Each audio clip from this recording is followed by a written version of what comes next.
Mesdames, Mademoiselles et Messieurs, bienvenue sur le journal de ce jour.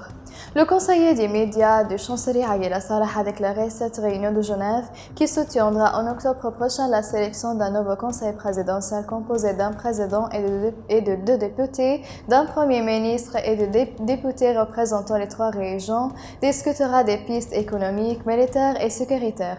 Il a également ajouté que cette rencontre s'inscrit dans le cadre d'un accord sur des positions souveraines et d'une coordination pour parvenir à un règlement politique pour sortir de la crise libyenne.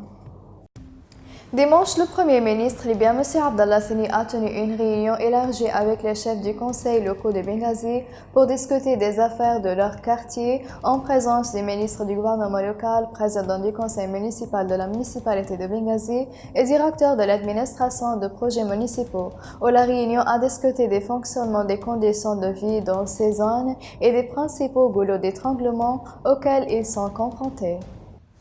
Dimanche, le ministre égyptien des Affaires étrangères Sameh Shoukry et son homologue américain Mike Pompeo ont discuté lors d'un appel téléphonique des derniers développements dans l'arène libyenne. Selon Shoukry et Pompeo, lors de l'appel, ils ont discuté de la manière de stabiliser le cessez-le-feu en Libye ainsi que des relations stratégiques et d'un certain nombre de questions régionales. Dimanche, le comité médical consultatif de Jdabia a annoncé l'enregistrement de 6 nouvelles infections de corona après que le laboratoire de référence du Centre national de contrôle des maladies de la ville a reçu 11 échantillons et 6 cas positifs concernés de nouveaux cas et 4 cas de contact, tandis que le comité n'a enregistré qu'un décès et au rétablissement de corona. Mesdames et messieurs, la fin des résumés. Merci de m'avoir attiré votre attention et au revoir.